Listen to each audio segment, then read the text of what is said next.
Deep beneath the Frostback Mountains sits Orzammar, largest and proudest of the two remaining dwarven cities. Once the seat of an underground empire, Orzammar now stands alone, cut off from the world by the Darkspawn, still clinging to the memory of its former glory. Below the vast statues and gilded halls where the noble families play at politics, the lower castes live in their shadows, scurrying to serve like their ancestors before them. Below that is you. You are casteless, the dirty secret staining Orzammar's perfect society, forced, along with your sister, to sell your services to the crime lord Barat. To the rest of Orzammar, you are proof that the casteless deserve their fate. But you know you do what you have to, the same as everyone, just to survive. I can't keep gambling on you forever, Precious. You've got a sweet look, something to light a man on fire. But you gotta make it count. Please, Barat, can we not do this in front of my brother? Why not?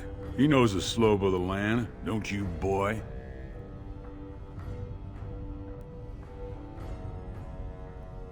You told me a lot of things, not one of which meant more than a fart in the middens. Before me, your sister was just another duster. Now check her out. Braids down to here, gold-capped teeth. She can recite elf poetry and play the string harp. Every man's dream. All she's gotta do is find a lord, squeeze out some kid who looks like him, and we're all living the easy life in the Diamond Quarter. Please, don't get involved. You know that never goes well.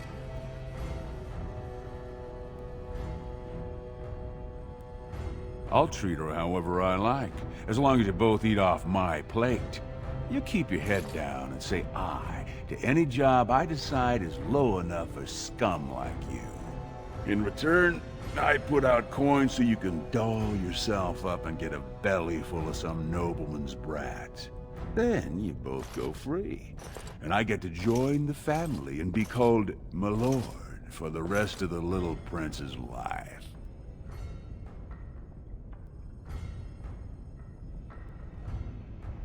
Well, unless I start seeing results, we're going to renegotiate. I'm giving you another week, Precious.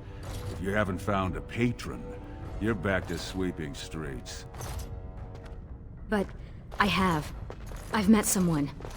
That is, I didn't want to promise, but he seemed interested.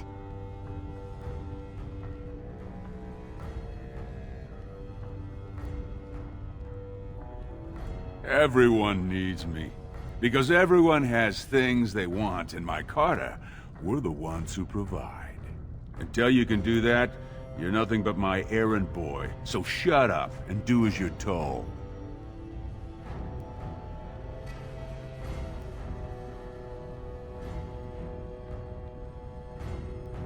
A few do a good job, and you might work your way up to footpad one of these days.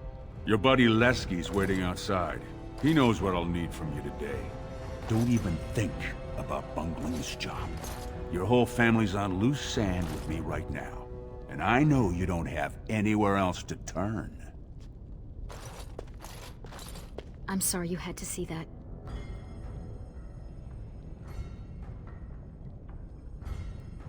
I know. You've always been a good brother. Always tried to protect me. I should have told you.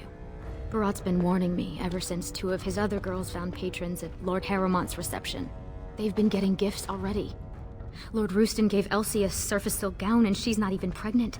Barat's getting impatient.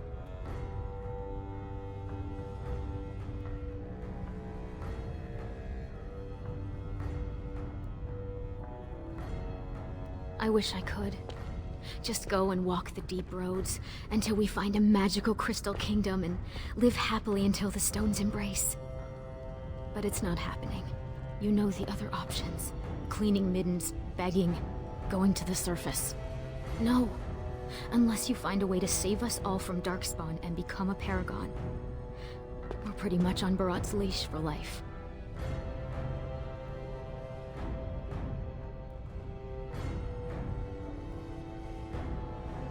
It's sheer folly. One more way the nobles protect their status. They say casteless soldiers are more danger to each other than to Darkspawn. That it's an insult to the smith to let us touch a fine-made weapon. Truly, they just don't wish to insult the warrior caste by showing that given the same opportunities, we could lead an army just as well.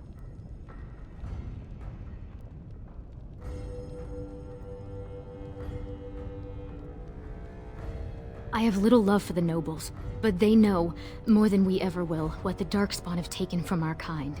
Every noble I've met has had a brother or a nephew killed in the deep roads.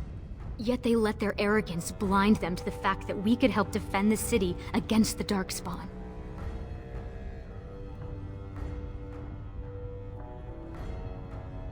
Aye.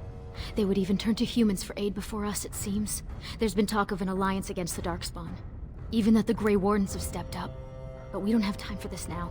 Lesky must be waiting, and Barat won't like it if I'm late for my appointment. You know how desperate the nobles are for more children. They can barely field enough soldiers to hold the walls against the Darkspawn. If I could give one of them a son, the whole house would celebrate. And we'd all be raised up to noble caste to join the family. It's what Barat's betting on. That's why he paid for my clothes, my voice lessons. He wants to share the reward.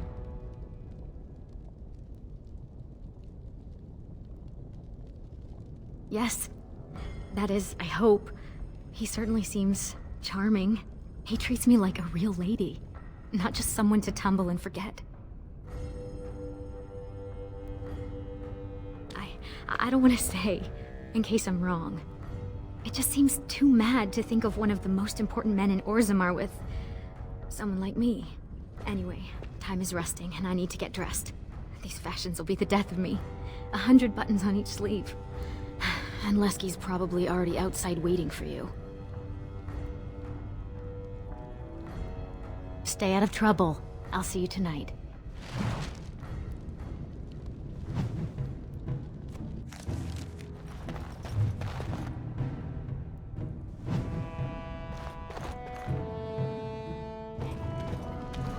About sodding time. I was starting to think I'd have to bust in and get an eyeful of that spicy sister of yours. Growl. But no hot-blooded dwarf can help himself. Those perfect lips, just made to be screaming my name. You must have had a few naughty thoughts yourself, huh? What do you say? You know I'm kidding. It's strictly hands-off with me and Rika. But as much as I'd love to keep chatting, we better get down to business. No such luck. Boss says we're out for a search and discipline. One of his smugglers is holding out on him. Name's Oskias, some surfacer. Barat got word that he's been selling shipments topside that never make it to Barat's ears down here. He wants us to find the rotter and see what goods he's holding back. Well, yours will be a short and tragic relationship. You ready to show him some pain?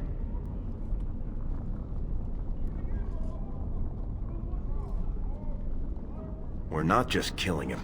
First we take back anything he stole and then we kill him. Come on, you can feel bad later.